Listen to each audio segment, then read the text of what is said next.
Hello, boys and girls. Welcome to the Cool Kids Lunch Table Podcast with PJ and Mike.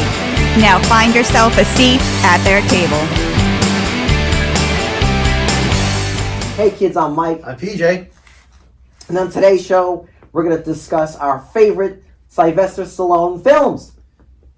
I'm a big Stallone fan. I think you know that already, but I love Sly. I think he's underrated as an actor and a writer. Yep, and I'm PJ. He's one of my favorite actors, and I'm really looking forward to just celebrating his filmography. You know, he has so many great films, and we're not going to rank them. I know folks. Of course, we're going to talk about the Rocky films. We're not going to rank them. That will be its own episode. Exactly, yeah. But it'd be impossible to not talk about those films.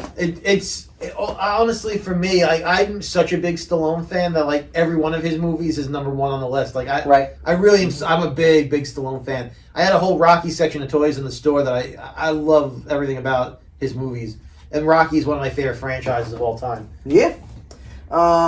And we always start off with a childhood memory. So, PJ, what was like the first Stallone movie you saw? Was it at home? Was it in theaters? So the first Stallone movie I saw was Rocky. I think it might have been Rocky 3 or 4.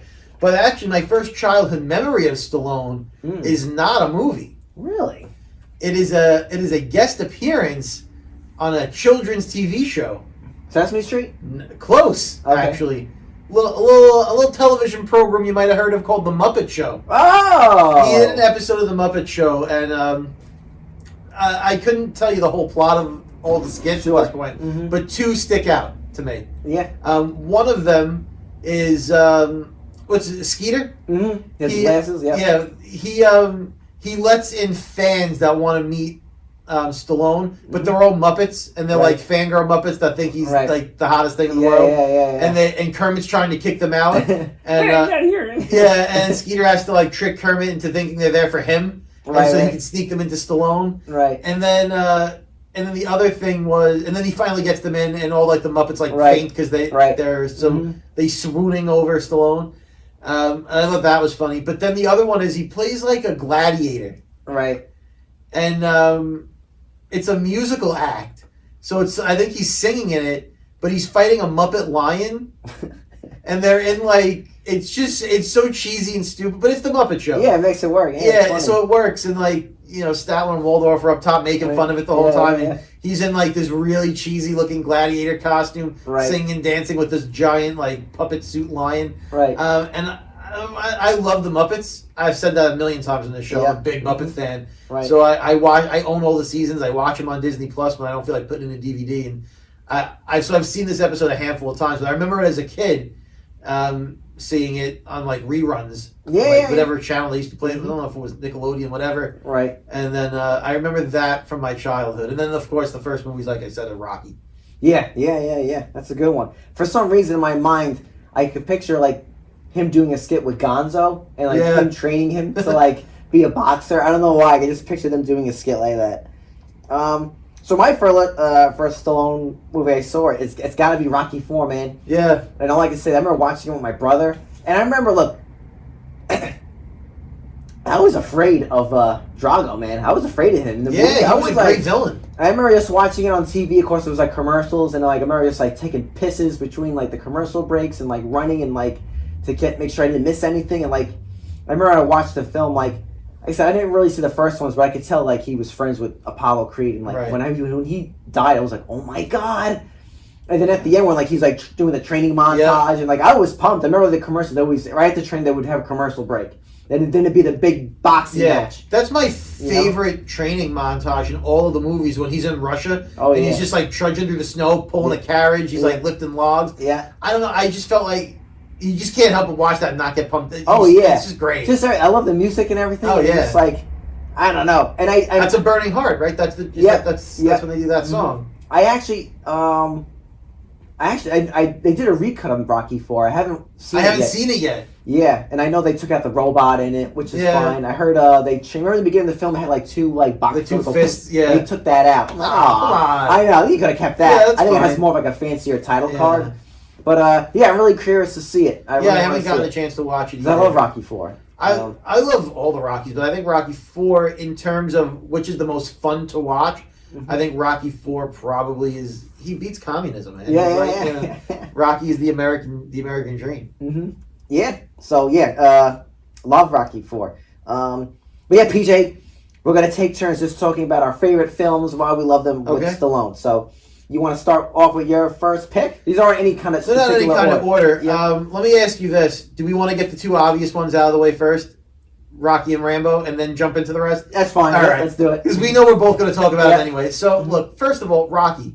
I'm going to start with Rocky. I mean, that movie, the first one, Rocky 1. Yes. Was it 76?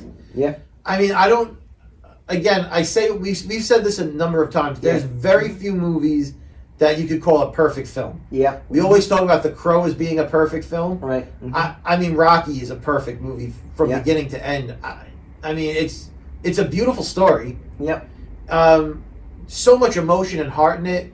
Yeah. Just you can't help but connect with Stallone in that. I mean, he is Rocky, so it's not like he's acting, but he's not acting. Like, that's him. Like, he wasn't a boxer. He was an actor. But it was the same idea. Like, he was looking for that one shot. Yeah. And he took it. And I love the story behind it. Yeah. He had to sell his dog. I know. He had to sell off everything. They wanted to make the movie without him in it. He had to take less money for them to allow him to be the star of that movie. Yep. But he just felt so strongly about it. I mean, the story behind the movie is amazing. Yeah. And then you watch it, and just the way it starts is like is a dive bar boxing match fighting Spider Rico.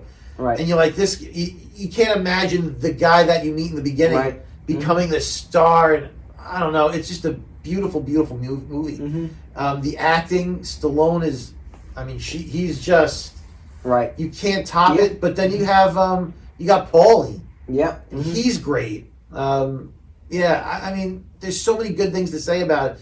And the characters, the characters come alive. Mm-hmm. Even small parts, like Mr. Gazzo, the guy he does the collecting for, because he's a collector in the docks. Right. Even that guy, like, you know, and that guy's driver, just the drive. It's perfect. There's only so much I could say about. I could talk for hours, and like you said, we'll do a Rocky episode. So I'm trying to just not dive too deep into it. Yeah. Other than to say, I think Rocky 1 is a beautiful, beautiful film. It is. It is. And shot wonderfully.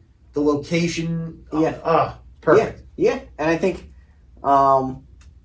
especially that first one. I'm pretty sure my dad saw it in the theaters, and I just heard other people saw it back then. That I guess you still get these kind of reactions now, but like at the end of the film, my dad, I remember people saying like people were cheering. Yeah, you know, and I don't know, should we spoil it, PJ? How Rocky 1 ends?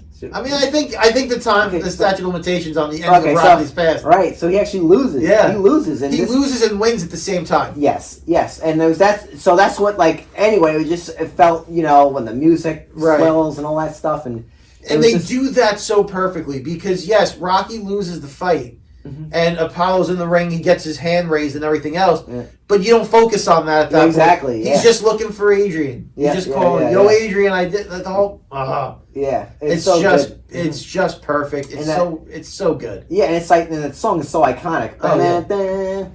From what I know, that I'm pretty sure this is how they got the title of the song when they were just, doing like the rough cut and the composer was doing it. The director's like, this is when Rocky's gonna fly now, and that's how they came up. I got the name.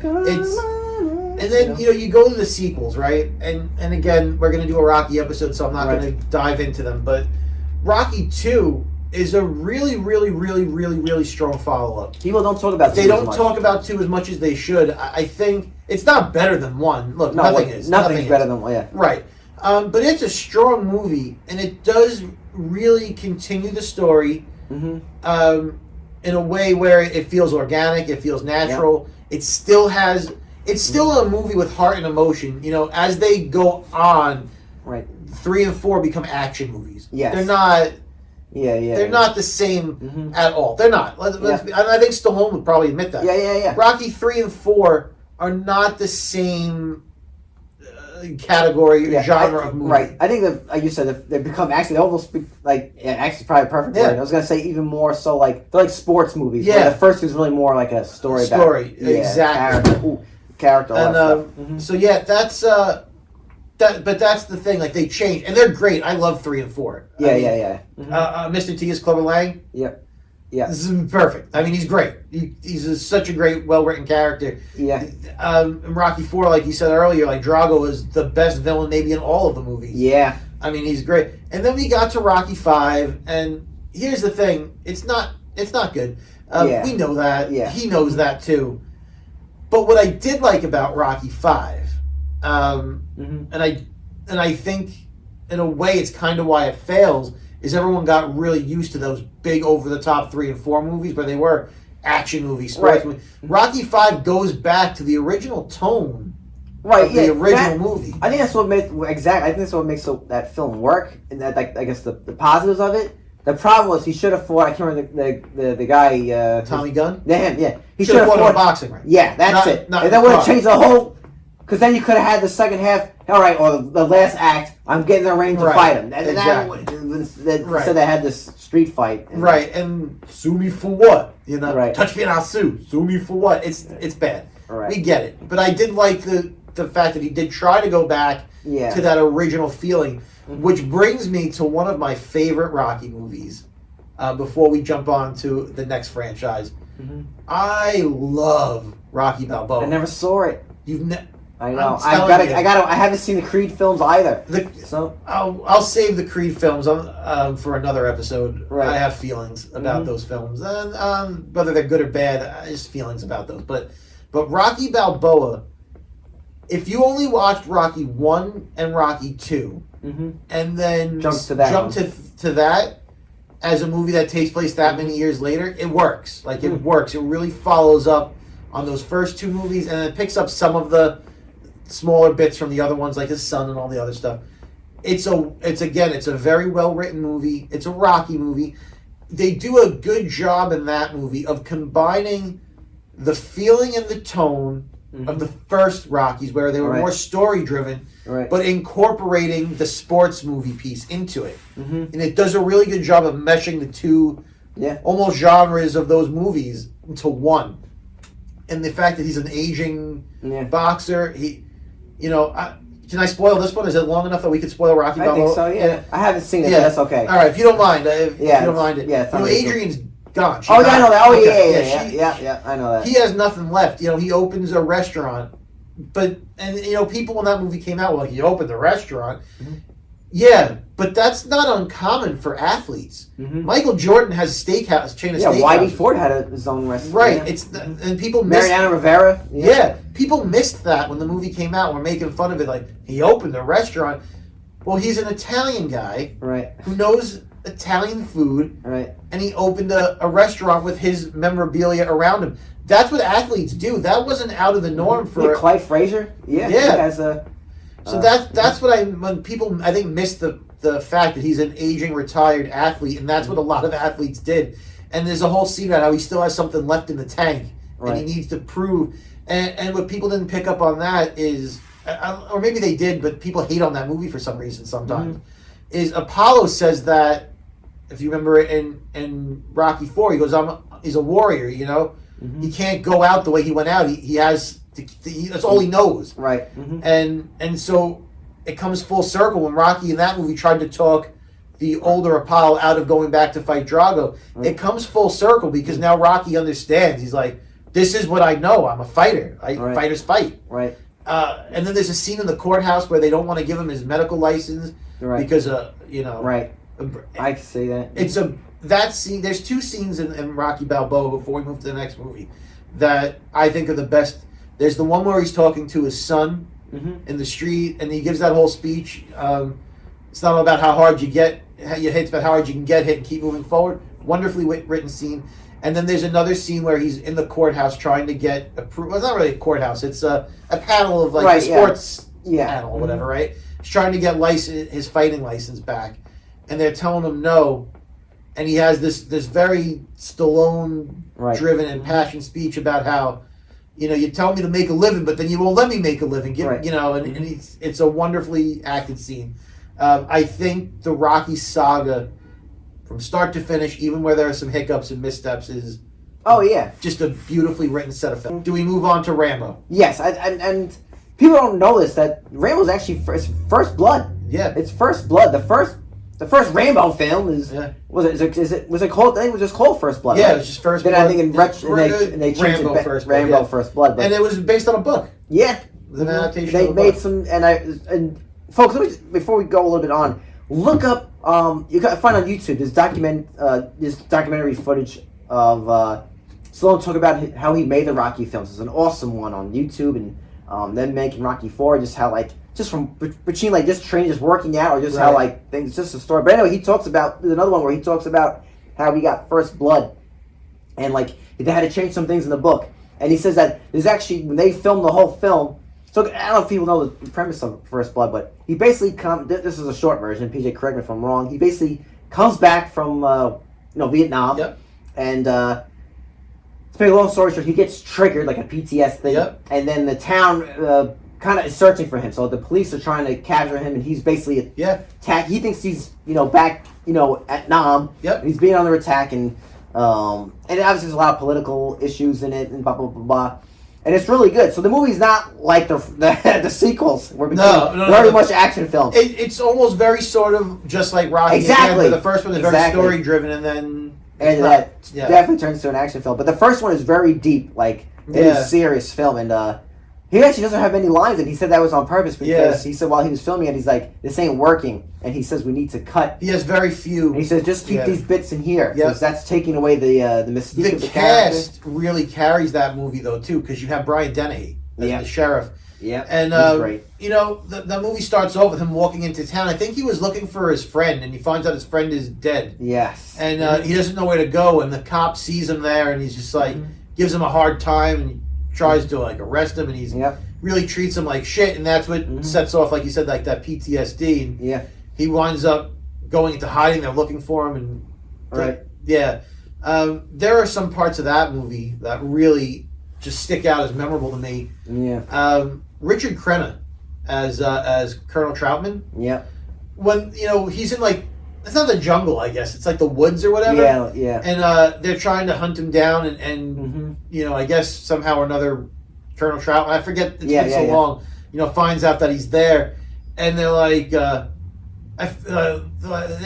had a guy create someone like this, and then he shows up out of the shadows. He's like, God didn't create John Rambo, I did. And he walks out and he kind of tells the whole story about who Rambo is and how he came to be. And there's a scene in the movie,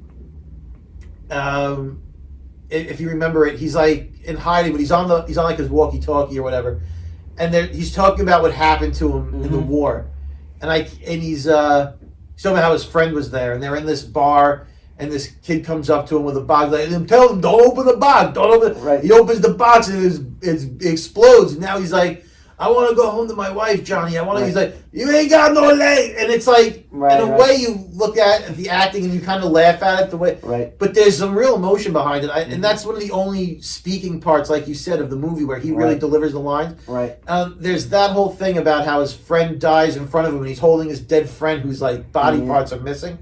And then there's the other, I think maybe the most famous line in that movie, they drew first blood, not me. And again, I could talk for hours about the Rambo movies because I am such a huge Stallone fan. First Blood is another beautiful movie and a fantastically written and acted movie. Yes, and it's hardcore, folks. Talk about change of tone, because after that the sequels it goes off the rails. After that, that's when he basically becomes roided, Rambo, and still love it though. The headband and the pecs, everything, the machine guns, he's just the helicopters, and I do enjoy those. I like Rambo 2 and 3. And I know which one I really like is the one that came early 2000s. Was that Rambo 4? Yes. It's I like that one. I think it's called I think it's called Rambo. I think it's just Rambo. Yeah, I like that one. I like that one. Yeah, because it was Rambo, and then it was First Blood, then it was Rambo First Blood Part 2. Yep. And then there was Rambo 3, and then I think the fourth one was just Rambo. And then last Rambo it's for the last one that came out a few years ago, which is not really a good film. Oh, you kidding? I love that one. Last Blood? Oh man, I love that movie. What? All right, let's get through 2, 3, and 4 real quick or whatever, and we'll talk about that Last Blood movie because I think it's fantastic. I think Rambo 2 is maybe the weakest, honestly, of the bunch. Yeah, Yeah. I don't dislike it. Right. I'm trying to think. I remember not liking 3 that much, but I don't like the last one. You know. I can't believe you don't like the last. Yeah. The one where he's on the farm and he finally goes home and then. Yeah, but it's not executed as it should be. I loved it. I loved it. You know, it's. That's honestly one of my favorite ones. I like the tone shift back to the first one. I know what they were trying to do. I just don't think. I thought it was very successful. When he goes to rescue the kid and he has to, I thought it was great. Yeah, I don't know. Oh man, I'm shocked. I really like that one. I thought it was a great follow up. Right. I don't think they need to make any more of them.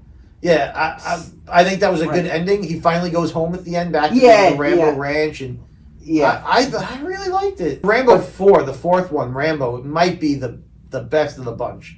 Not counting the first. Right. Okay. Turns like an act. Yeah, I like that one a lot. That one's fun. There's one scene in that movie where he just rips the guy's throat out. Right, and I know Last Blood, he rips someone's heart. Oh, yeah, because he tells him he's like, I'm gonna rip your heart out. And you're gonna watch it, and he like carves it. Yeah, that was great. Insane. Yeah, great. Mm-hmm. But yeah, those are great films. You know, we had to get those out of the way. Yes, because look, it's a Stallone movie, and we want to talk about the other ones, but we had to get them out of the way. All right. So what's your first one on the list outside of those two? I think this movie doesn't get enough love. Came out 19. I can't believe. I was looking at the dates of these films. I can't even believe it. Yeah, I know. It's mind blowing how old some of these are. Yeah, and I think this movie still holds up. It's 1993's Cliffhanger. Oh man, that's on my list. Okay. So I think what makes this movie work is I think what helps set the tone of the rest of the film is actually the opening sequence. Yeah. So folks, I guess this is a spoiler. Ace Ventura 2 spoofed this. Spoofs it, yeah. But in the beginning of the film, they're on a cliff, and there's like I'll say like a zip line kind of wire, just to give you the picture. Anyway, her thing snaps, and he tries to rescue her while her husband is watching, or her boyfriend, which is Michael Rooker. That's the guy who's a great actor. Great actor. He's in a lot of things. He's in Guardians of the Galaxy. He's in Mallrats. He's in everything. Walking Dead. He plays Meryl. Walking Dead. He plays Yondu in for those who might be more familiar with today's films. And he's so young in it. I mean, they're all young in it. But anyway, he goes to rescue her. She ends up, all right, she falls. And that becomes like this traumatic thing. And then the movie becomes more of like I'd say like a heist. They get stuck on this mountain and Stallone has to like get this party of criminals out of there. But it's a great action film. You know, it's got a lot of thriller. Yeah, exactly. Like really, John Lithgow. It's Lithgow, I should say. Yep. Mm-hmm. I really like that. That was on my list. I was going to talk about it. I'm glad you started off with that. Yeah, and I think this movie is it's a lot of fun. And I know some people like you could tell it's been shot like in a movie set or like in a soundstage. It's like, but you know what? It works. And I always say a movie set person knows what it is. This is a action popcorn film. Yep. It's not supposed to be like it's not supposed to be Rocky 1. Yeah, exactly. Right. Exactly. Yeah. This is an action film. Or thriller, as PJ would said. So yeah, I love this film. I definitely recommend watching it. Absolutely. It's a lot of fun to watch. It's so fun. It holds up today. If you watch it today, it still holds up. Yeah. It's one of those movies that you can still watch and enjoy. PJ, what's next on your list? I am going to go straight to Judge Dredd. I love the setting, a dystopian future. I think that was... it looked like the comic book at the time, right? The costuming and everything. It looked like it was supposed to. It doesn't take itself super seriously. Not at all. I think that's what kind of hurts it, but they were trying to make it more family. Yeah. You know, Rob Schneider's in it. Yeah. That hurts the film. It doesn't take itself too seriously. But at the same time, it's not a total joke either. You know? It had action. I like it. Has memorable lines. It's fun to watch. I would recommend it. Yeah. It's fun to watch. Diane Lane's kind of hot in that movie. Yes, I forgot about that. Yeah, she's in it. I like it as a cheesy kind of actiony comic book movie set in the future. Yeah. Good costuming, good setting. I'm a fan of Judge Dredd. Yeah, I think... had a great reboot later on. Oh, that's excellent. That movie's excellent. I think it's called Dredd. Yeah. Excellent film. Definitely recommend that. What I liked about... I don't really love Judge Dredd that much. But the things I do like about it is the one-liners. Right, yeah. Quarter Jared. You know what I mean? All those lines. But know what I love, dude? I always wanted, like, if I get a toy of it, I wish he was real. I think it's called the ABC Warrior. He's like that robot. Yeah. He's like almost bronze. Yep. His eyes turn red. Yeah. Yo! Thing's cool. I love that guy. That's great. I wanted to, like, hang out with him. I just love that thing. Great scene. The next Stallone film I want to talk about is actually... doesn't get enough love, I believe, as a disaster film and everything, is 1996 Daylight. I don't know if I've ever seen that. What? So I don't know if I've seen that one. Yeah, this is when Stallone basically it takes place in New York City, and it plays like in the Lincoln Tunnel, whatever. Basically, the tunnels get flooded, right? And he's like a rescue worker, so he has to climb into the tunnels to rescue these folks. Obviously, the water, they're filling up with water. Right. They make it more dynamic and challenging because they have.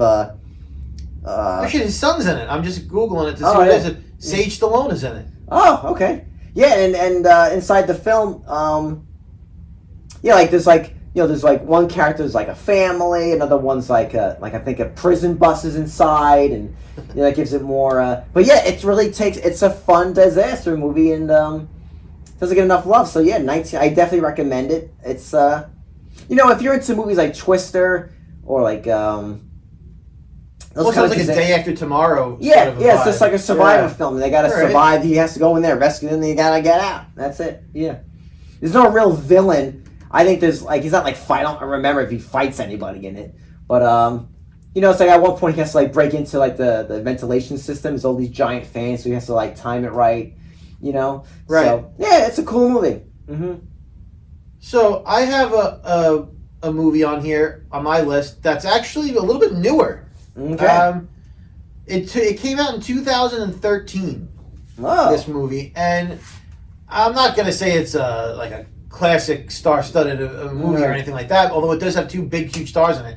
Stallone and Arnold are in this movie. It's called The Escape Plan. Oh yes. And he's like this guy that I don't know if he designs prisons or whatever. He's like an escape artist. Yeah. And they wanted to see if he could break out of this new prison that they've come up with. And so he goes in undercover as like a prisoner to see if he can break out. He befriends Arnold. Arnold, yeah. Mm-hmm. And it winds up that there's like a new warden in there, and they trick him, and he's actually in prison for real now. Right. And he's trying to get out, and he finds out that he's on a boat. That's like the big twist. He finally does break out, and he can't do anything about it because he's on a boat. Oh. But to have those two guys co-star in an action movie, yeah. I thought it was a fun movie.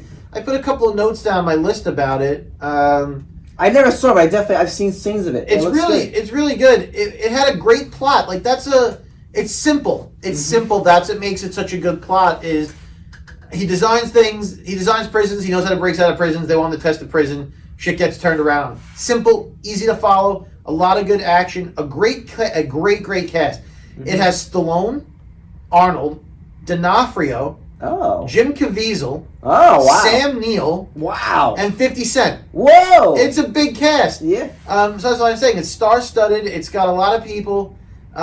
Sly, Arnold together, magic. Right. It's just fun, action-y, some fighting. Mm-hmm. Interesting plot. I really liked it. I love this next Stallone film. Supposedly they're making a sequel actually to it. It's Demolition Man. 1993. That's a great one, yep. I just love everything about this film. I like it because it's really science fiction. Yeah. Well, the first half is really science fiction. The second half is more an action film. Actually, the movie takes place in 1996. And basically he's like a cop who basically wherever he, goes to, get the bad guy, he demolishes the place and makes a big, so the villain is actually Wesley Snipes, Simon Rex, one of my favorite, Simon Phoenix, I'm sorry. Mm-hmm. Simon Rex is actually an actor. Yeah. Simon Phoenix, he's a great villain. And anyway, so a part of, and Stallone killed many innocent people, collateral, I don't know, whatever. Right. So instead of just going to prison, they freeze them, they cryogenically freeze them. And they release them, which I think is kind of dumb, in 2032. Looking back on it. Is that the year that it was? Yeah. That's what, okay. They really should have released them in the year 3000. Well, I think back in the 90s, we thought the 2000s was going to be much different than they turned out to be. Yeah, it's going to be flying cars exactly. and Back to the Future. Yeah, I just love all the gadgets in this film. I love the car. At one point, when it takes place in the future, he gets into a car accident. The entire car gets filled with foam, to protect him. It's very utopia. Yeah. It's all these different rules. I don't want to spoil it for people that haven't seen it. But it's a damn good movie. It's funny you bring this up. I thought you might bring this up, this movie. I actually prepared a one-question pop quiz about this movie for you. All right, I'm ready. All right. You're probably familiar with the 3 shells? Yes. Mm-hmm. Do you know how you're supposed to use the 3 shells? That's the pop quiz. I saw a thing where someone asked Stallone at like a Comic-Con. Yeah, and he explained it. That's why I didn't know if you would know the answer. Yeah, I want to. I think you take maybe one of the big shells and clean your hiney, and the two little ones help it out. I'm not sure. You're kind of close. You take the first and the second shell, and you use them like chopsticks to pull the poop out. And then you use the third shell to scrape away anything that's remaining. Wow. That is how you're supposed to use the three seashells. Now, what are you supposed to, I guess, really use that in real life? Isn't everyone just sharing that? Or are you just constantly, replenishing it, right? I don't have, how do you get the shells? I don't know. Right. I'm probably not doing a very good job of, like, recapturing, like, the science fiction part of it, but it's really cool. It's all these different, like you can't curse in the future, right. And it's, like, very, like, everyone lives peace and harmony. They have a thing called the franchise wars. This is kind of old news now, but Taco Bell wins the franchise war in the film, but obviously it was for licensing and all that stuff. Yeah, but they were like a sponsor or whatever. Yeah. Right? So, but the cool thing is with that film, I mean, with that spot, the I guess production team, the set designs, whatever, they changed the look of Taco Bell to make it look more futuristic. Taco Bell liked it so much they actually made the stores look like it. Yeah. So anytime you see that new thing with the purple and all that stuff, that's because of the movie. Yeah. Because the old school Taco Bell has like that yellow and brown. Green. Yep. So yeah, they kind of modernized it, which is pretty cool. Mm-hmm. My next one, I think, is probably on your list. I would be shocked if it wasn't. Mm-hmm. Copland? Yes! Yeah. That's next. I figured it might be on your list. It's an excellent film by an excellent director. That's James Mangold. Yep. Who made that movie. I think that's a movie that really shows Sly can act. Oh, yeah, for sure. You know, a lot of people typecast him as like he's a dumb action guy or whatever. Right. Mm-hmm. And I think that movie really turned people's opinions around a little bit when that movie came out. It's almost a noir film. Yep. You know, it's a little bit darker in tone. There's some police work happening in there. And again, another movie that Stallone has a great cast to work off of. I wrote that down too. Harvey Keitel, Ray Liotta, De Niro is in that. Mm-hmm. I think there might be a couple other big name people in there too. Yep, you got Michael Rappaport. Yep, he's in it. You got Robert Patrick, that's T-1000 from Terminator 2. And you said Ray Liotta. Gene Garofalo, I think is in it. Yeah, Gene Garofalo is in that. Mm-hmm. Yeah. This is a great movie. This is totally underrated. It's a forgotten gem. I think it's still relevant today in terms of the story that happens in it.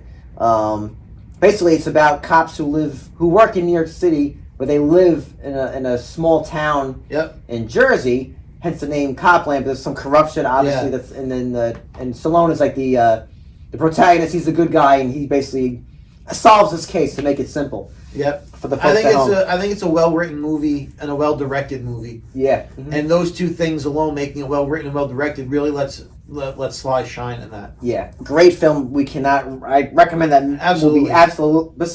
All these movies are fun, but if you're going to watch any movie, you want to see him... Copland's a good one. Yeah, that's definitely one to check out. This is just another cute one. He's not really the main character. He actually just does a voice. Ants. Oh, that's right. He does do a voice in Ants. He just plays like one of the more I always forget that characters, and that came out in '98, which is crazy. I like the movie Ants. I know it came out the same time as A Bug's Life, and people tend to gravitate towards A Bug's Life, right? Which is probably the better movie. Yeah. But I do like the movie Ants a lot. It's really good. Good cast in that movie as well. PJ, any more on your list? I have a few for like a lightning round. Yep. But then I had one other thing that I wanted to talk about. Not super depth, but I'll do the lightning round because those are the movies.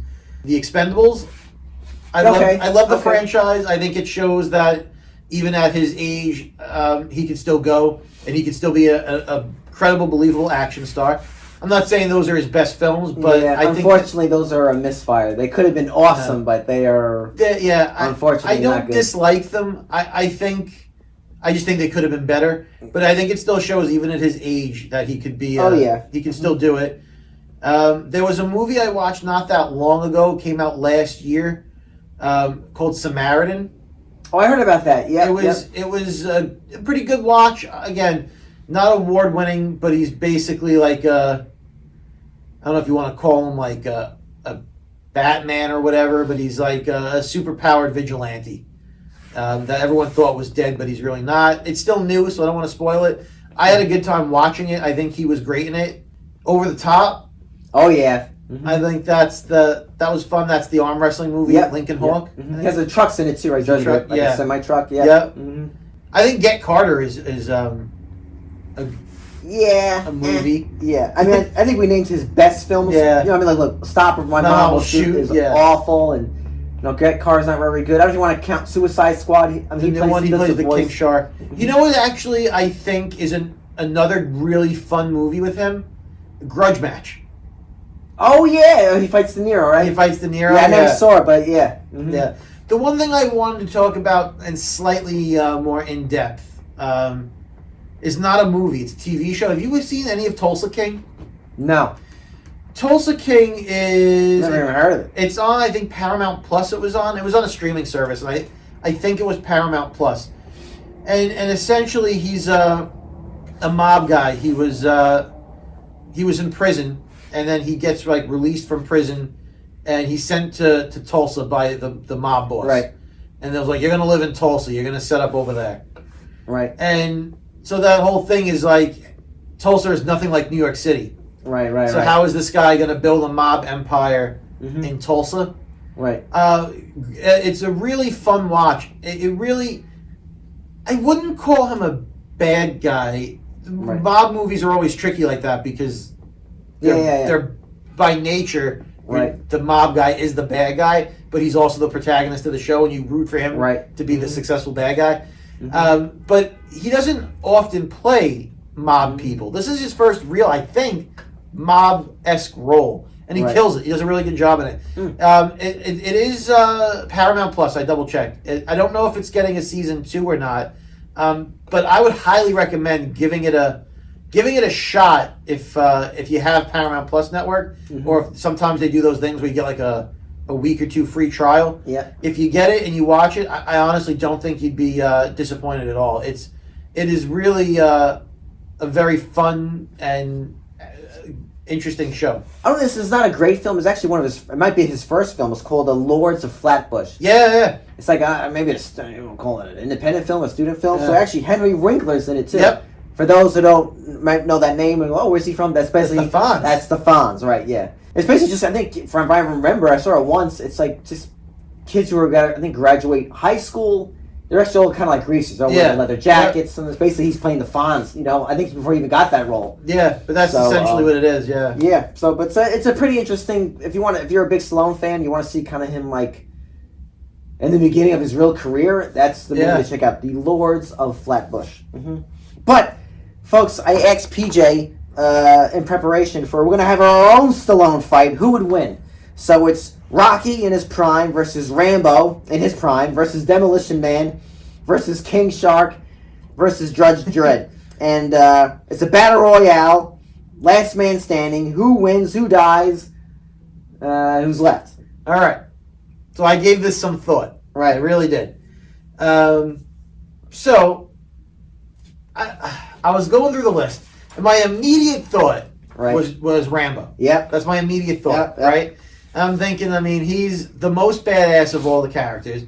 Rocky in his, I consider Rocky in his prime Rocky 3. Rocky 2 and, right? Yeah. Maybe the end of Rocky 3, when he comes back, he's all roided up, right?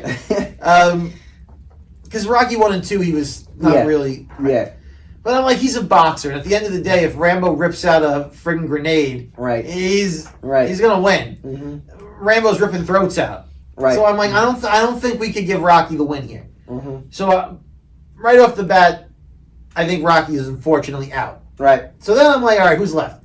Rambo is in the winning. Demolition Man, there's nothing special about Demolition Man, really. Right. And I think Rambo has more of an edge. Yeah. So I think right off the bat, Rambo is taking out Demolition Man. Right. And I think Judge Dredd could take out Demolition Man also. Right. I think Judge Dredd is a little more hardcore than Demolition Man. We're on the same page. Yeah. So Demolition Man and Rocky, they're both out. So now we're down to a triple threat. We got Rambo versus King Shark versus Judge Dredd. Right. And King Shark's going to eat Judge Dredd. Right. He's going to eat him. He's not going to beat him. He's a shark. Mm-hmm. He's a giant shark man. So I think it really comes down to Rambo versus King Shark. And where I struggle is, can a human beat this mutant shark? But Rambo is not a regular human. Exactly. John Rambo. He's a human war machine. Right, exactly. I think Rambo takes it. Yeah, I put the same exact thing. I always quote this line to my wife. I say, in order to survive war, you got to become war. And I think Rambo would come on top. For some reason in my mind, when I was playing this in my head, for some reason I pictured King Shark having like fun with Rocky, like almost. I pictured them boxing each other. Like he'd be like, all right, look, I know I can eat you. Let's just see who wins a boxing match. Right. But I think Rocky unfortunately would lose. I had Demolition Man go next. Yeah, we're like the same order. Yeah. Judge Dredd, I feel like he wouldn't really, even though he was like third to go, I feel like he would just pretty much die. I think Demolition Man would go with either. They're going one. quick. Yeah. He's a politician. Yeah. He's a judge. But he is the law. Exactly. I am the law. I am the law. Right. And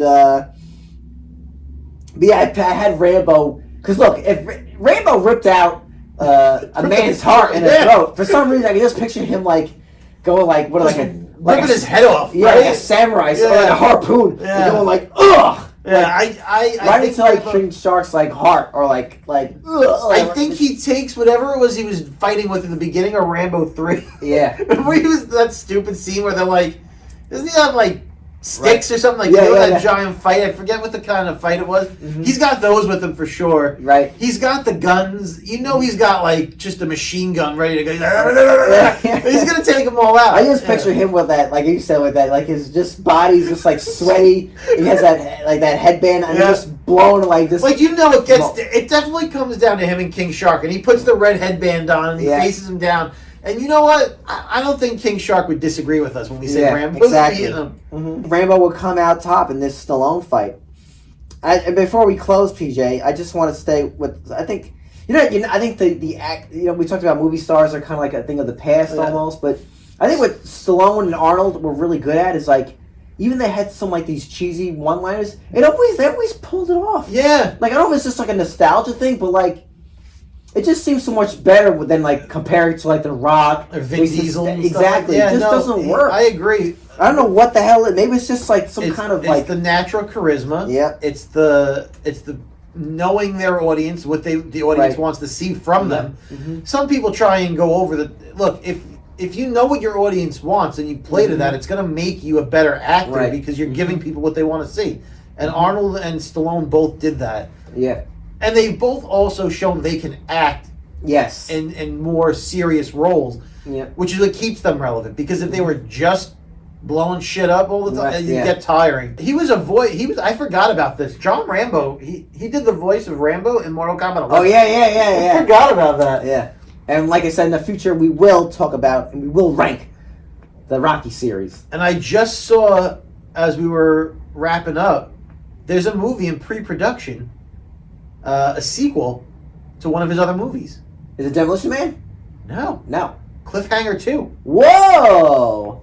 I don't know it's on IMDb, you never know, but I would totally watch another Cliffhanger. Yeah. I enjoy Cliffhanger 1. Anyway, Stallone, we love him. Love him. I'm always going to be a big Stallone fan. I will see all the things he puts out into the world. He has earned my money. You know? And I would recommend actually following him on Instagram because he says some pretty cool like life stuff. Like I said, he's not like a guy who's born into stardom. He's a guy who's like he made his own luck. So but he has really inspiring stories. He's definitely check out what he has to say. He's awesome. Yeah, guys, we'll see you next week at the lunch table. Same time, same table. I am the law.